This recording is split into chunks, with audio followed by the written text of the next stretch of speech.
this film would not have been made. So on that note, I just want to thank everyone for coming, because without audiences, filmmakers don't make films for themselves. They make them for audiences, and because we feel deeply and we care about the stories that we tell, and we want to bring those stories to the world. So thank you as the audience for being here to see the film, and I hope that you will all spread the word about this film. Thank you.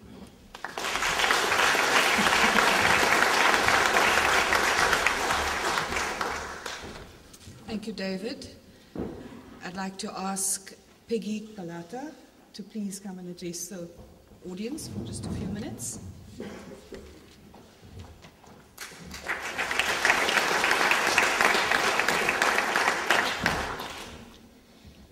Thank you very much.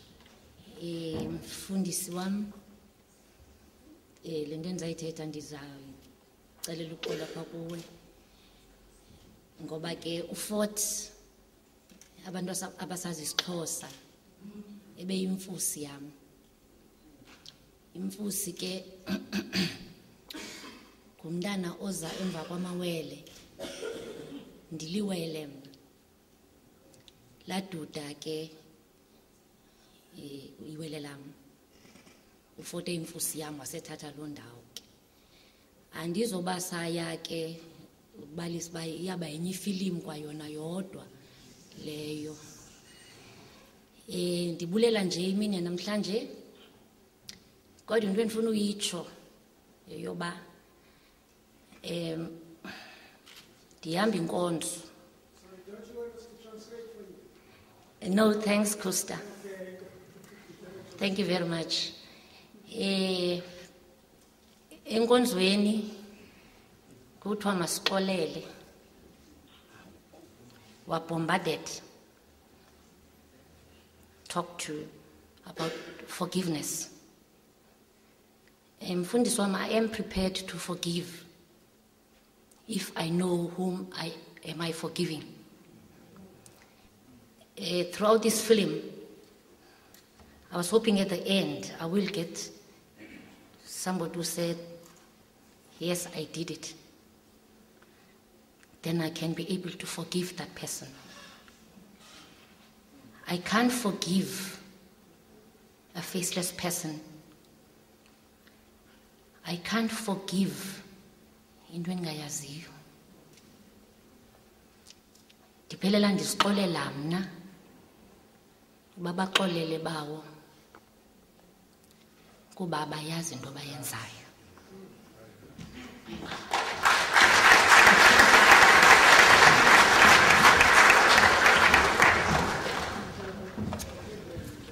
Thank you, Peggy. The floor is now open for questions or contributions that members of the audience would like to make.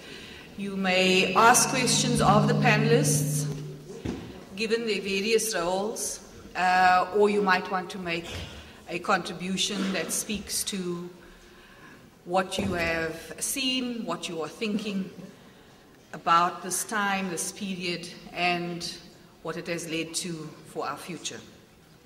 The floor is open for questions. We'll try and do maybe 3 contributions, and I will take one on this side, one in the middle, and one towards the end as our first contributions. Go ahead, ma'am.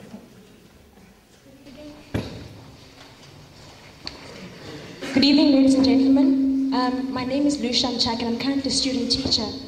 Mine is just a comment to the panelists and everyone in the house. It is so embarrassing as a young woman, as a young person in South Africa, how oblivious we are with regards to the history of the country. Even as a young black woman, I've heard of Craddock 4, a few surnames, but to narrate the story, I wouldn't be able to do so.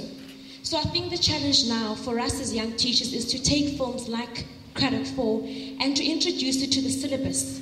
Because the learners we teach do not know of Otatu Krisani and apartheid, they don't.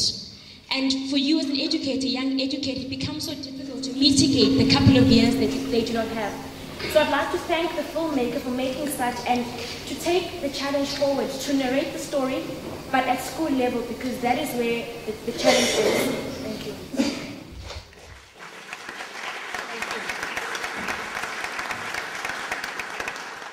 One in the middle. Yes, go ahead.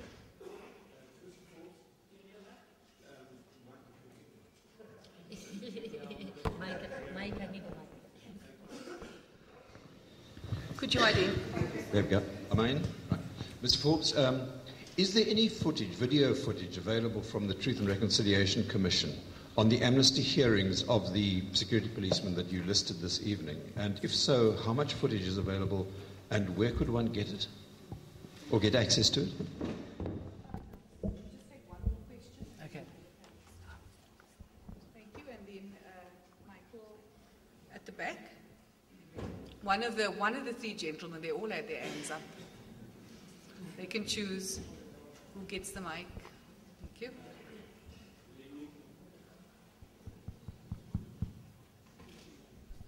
Good evening. I'm Zonaka Mokhale.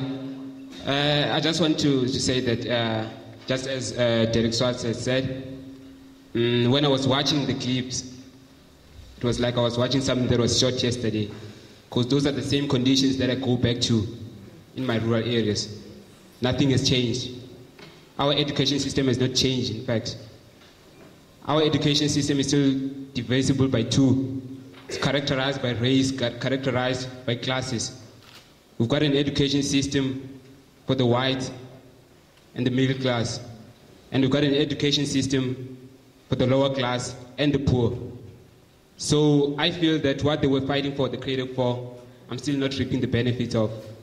Even in this institution that so preaches Ubuntu, it says that it's creating an environment of learning and living.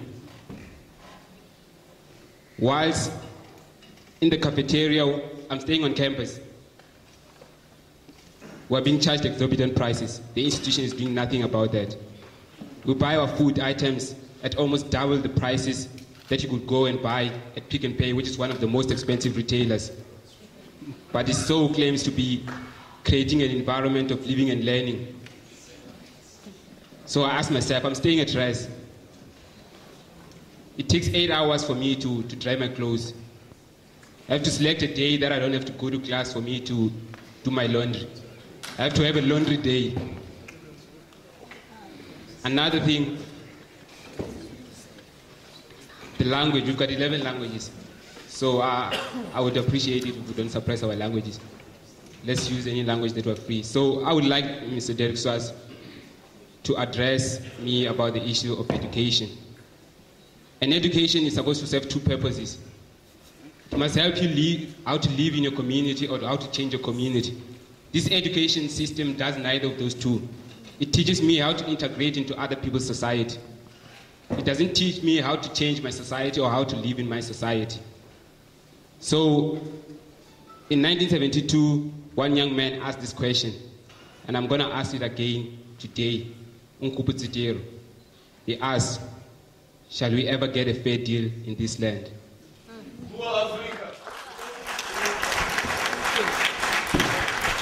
Thank you. We will give the panelists a chance to respond to the comments that came from the floor. I don't know who would like to go first.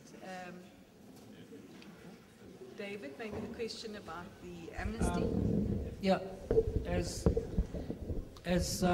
far as the footage is concerned, your question, there is the whole TRC process was filmed by SABC, and the agreement, which can no longer be found, is that SABC would have one copy and the National Archives would have the other.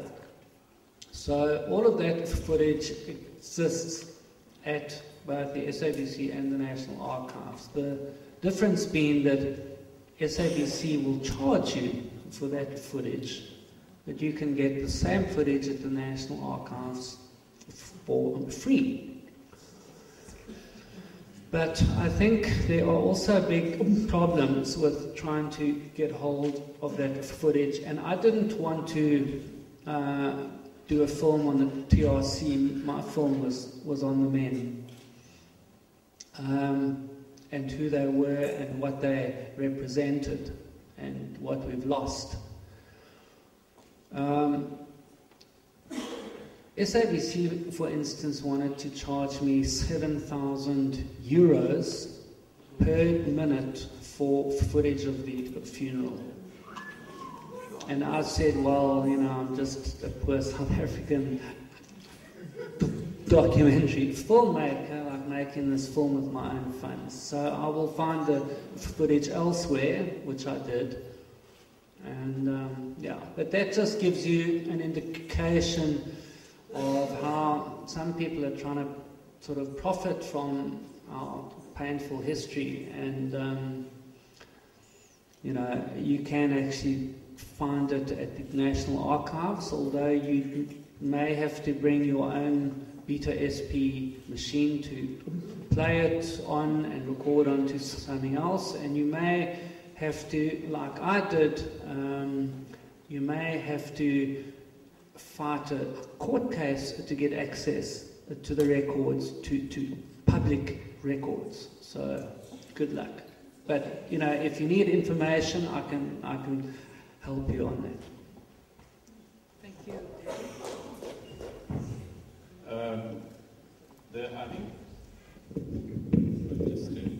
Thanks. The question about the contradictions of the present is for me quite the point that I was making too. That in spite of the fact that we've had 16 years of passage to political democracy, social and economic democracy has not correspondingly it has not evolved in a manner that has brought the fruits of our new society to the vast majority of our people. And the traces of the past are still very much present here. We see it around us, in the schools, in the townships. We haven't fundamentally altered the social landscape of apartheid and colonialism. That's still written into the present. And part of the problem is the design of the economic system, the way it accumulates capital and the way it redistributes that capital. It's a very narrow economy built on corporate foundations that basically only includes a very small working class, where the rest of people are on the margins of society.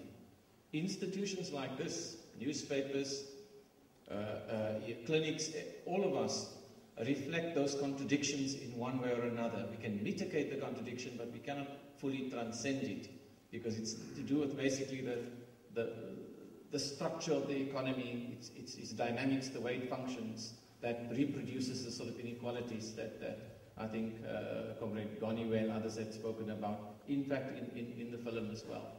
And unless you fundamentally alter and transform the rules of the economic game, then no amount of rhetoric politically will help you to solve the problem. You're going to have to find a way to transform the economy into something that is different, fundamentally different from what it is now. It functions basically on the same dynamics as it did some 10 years ago as well. The redistributive mechanisms have changed with the state, of course, the policy, but the state is dependent on the accumulation of capital, and capital is structured to function in a particular logic, a particular way as well. So I cannot see how you can escape that unless you interrogate fundamentally the rules of the economic game as well. And that's really where the macroeconomic debate is centered today. I think the question that was asked, David is probably better predisposed than myself, about how do we make sure that memories such as the ones of the Craddock 4 can be taken into the educational sector. I think that's actually quite a good suggestion that was made. If we can find a way in which this can become part of the curriculum of our schools and our universities and our colleges, that could be a very powerful way of making history interesting to young people today as well. And I think we should take up your challenge. We should have conversations with the education department, with school principals. There's nothing that stops innovation on the ground. We don't actually have to get the permission